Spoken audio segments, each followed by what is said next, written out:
I mean, it had a big fight feel. I loved that we got the final countdown theme song from Bryan Danielson. I mean, I think it was out there that he's trying to wind down his full time in ring wrestling career. Not to say that he's never going to wrestle again, but maybe not just be a full time wrestler much Oh, longer. he wants to slow down, Conrad. He's got two young little kids. He wants to be around them. It's no mystery. There's no secretive game plan. No covert action. I signed him to his first contract that a lot of people don't realize. I signed Daniel Bryan to his first contract. He and a handful of others we sent to Shawn Michaels School in San Antonio. That's where he got his first training. But I signed him for not much money, but he didn't have any money and he wasn't making any money. So I signed him and we got into a place where he could afford to live in San Antonio. He got great training from Sean. Jose Lothario was there as well, who was a hell of a hand back in his day. Good friend of the Cowboys. That's good enough for me. So I hadn't realized he and I were talking about that. So I signed him 25 years ago, and that's a that's a lot of miles, a lot of bumps, and we all know how hard he works. He's a physical guy. He's 5'8", maybe 5'9", okay, whatever, somewhere in that neighborhood. He's under 6 feet. I can conclusively say that. But he was just a working machine. He worked hard. When he took bumps, I've always been, I don't know what you guys have noticed this, but I've always been a little hesitant on his drop kicks because how he lands. He lands on his back. And most guys that execute a drop kick land on their side, and they spread the pressure out a little bit more, and it doesn't look so crazy. It looks awkward to me. But any event, he was just he was the top of the class. He picked everything up before anybody else, and he understood why he did it, which is very important. One of a kind, man. I mean, you want to talk about an incredible wrestler. I was convinced in 2004 when I fell in love with Ring of Honor that this was the best wrestler in the world. And readers of the Wrestling Observer felt so too. I mean, he's won that award over and over and over. I mean, it's like the Ric Flair / Bryan Danielson award at this point. Mm-hmm. So, quite a big presentation. You know, he's had an incredible year wrestling in the Tokyo Dome, wrestling in Arena Mexico. Now he just had another big Wembley show in the main event, wins the AEW world title, checks that box.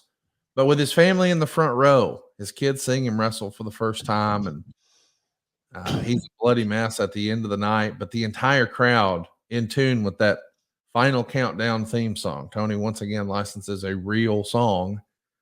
But, you know, what's lost in all this is an incredible performance by Swerve Strickland. Right.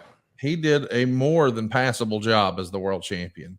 I mean, I thought the crossover opportunity and appeal for this guy, and he's still so young. And the rumor and innuendo is he's got a new big time contract, and I don't think all those details are out yet. But I'm glad to hear that he's going to be with AEW for the long haul. I thought the presentation of him coming out with legitimate rap acts like Bun B and a big time DJ like DJ Who Kid, like this is a big opportunity and a big presentation. And boy, he backed it up in the ring. And I thought just the little stuff he did. He threw on the Jimmy Rave robe, a little nod to his old pal, and Prince Nana going nuts. There's nobody like Swerve right now. And he's so young. I just can't help but get excited about the upside for him. Just 33 years old. I mean, he's still a ways away from what a lot of people consider quote unquote wrestler prime. Mm-hmm. But what an incredible performance. It wasn't just the Bryan Danielson show. He had a heck of No. a partner that night. Yeah, he came to play. Yeah. Swerve came to play, and he came to impress. And one way that when you come to play, you come to play the game, and that means sometimes you win, and sometimes you lose. The great workers know how to lose to where it hurts them the least, but it means the most. And they had that. That was something I thought was really cool. He didn't.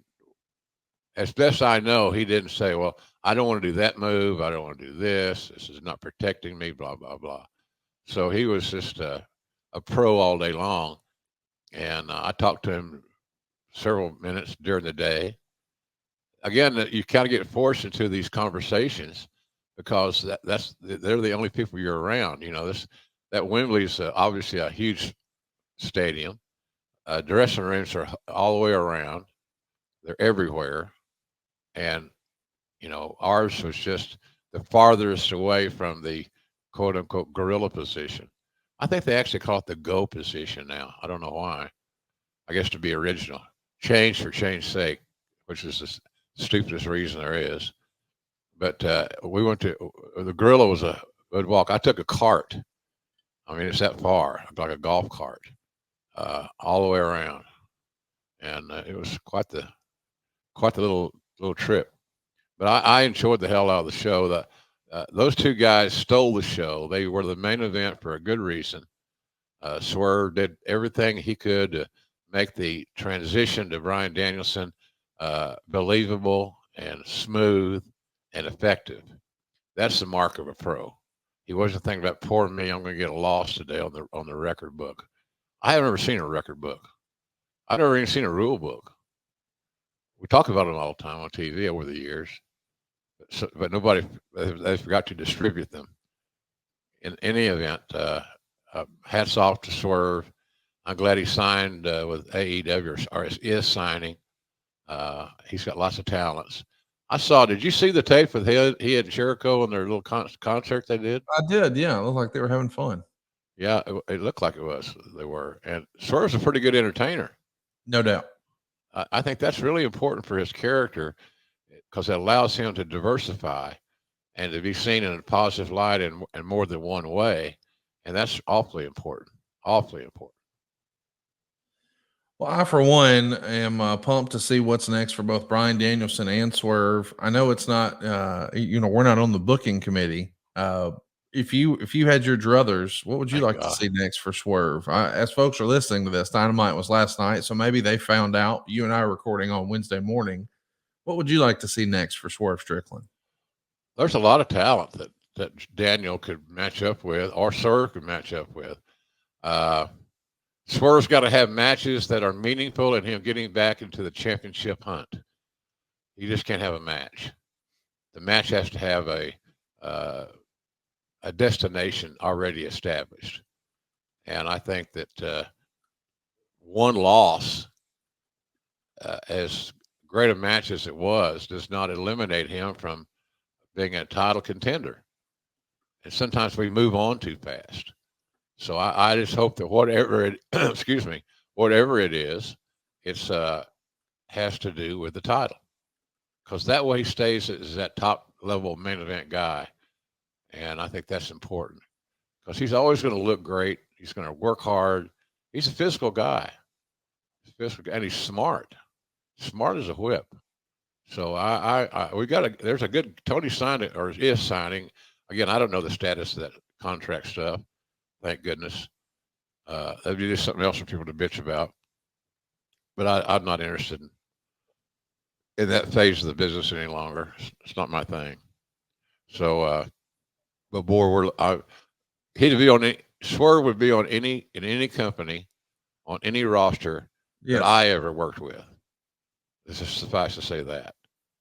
So, a good move by Tony Khan, and I don't know what Daniel's going to do. Daniel's kind of got he's kind of sitting at the helm of his boat as far as what he's going to do next.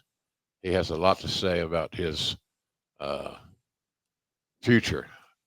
Supposedly, we're going to hear about that tonight on Dynamite. So as folks are listening to this, maybe they already know. You and I are still guessing, but as we sit here on Wednesday morning, if I was armchair quarterback in this thing, I'd try to get to Swerve and Hangman Adam Page and some sort of gimmicked up stipulation match and all out in Chicago.